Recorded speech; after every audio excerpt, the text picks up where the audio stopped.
Alright guys, I want to explain to you how you install this bed lift. I'll show you real quick here. You're going to get this top bracket, which is already mounted on here, as you can see here. And you're going to get the 3 metric bolts. You're going to bolt this bracket on the top here, just like that. And there's already nut inserts inside of the bed for that. On the bottom, you're going to put the other bracket down here in the bottom. And how that mounts is you've got 1 metric bolt right there in the bottom, like you can see that. And then you got to pull these fasteners out and mount the other side with the 5/16 bolts provided, and you'll put a nut on the back side. And then while you have that off, take your saber saw, your jigsaw, or whatever you had to cut, Dremel, whatever you want to use. Cut out this area here. If you go a little bigger, it probably doesn't matter.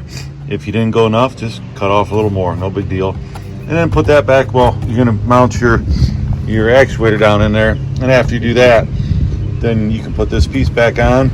You want to put the actuator in there, and both sides of the actuators will mount with either, I think it's a 5/8 pin or a 5/8 bolt, depending on availability at the time you order.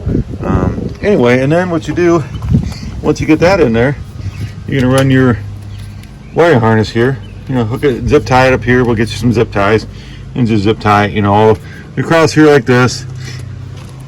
And then, unlike the factory harness, I'm sorry, the one that Kawasaki sells, they put a switch down here on the side. We actually run a switch. You can run your wiring harness up through here, and you're going to hook one of them up to switch one wire up to the constant power and one up to the switchable power. Reason for that is you want when it's off, you don't want it to go up and down. You only want it to go up and down when you turn the key on, so like that there. Anyway, then take a 1/2-inch drill hole in your dash for the switch up here, and that's really about it. Now it does take a little while. You got to run the wire, underneath here, pull this out, run it down the tunnel and up there, but pretty easy, pretty straightforward. One guy said he did it in an hour, and I wouldn't think it would take much longer than that. So anyway, that's from Extreme Metal Products in Cleveland, Ohio.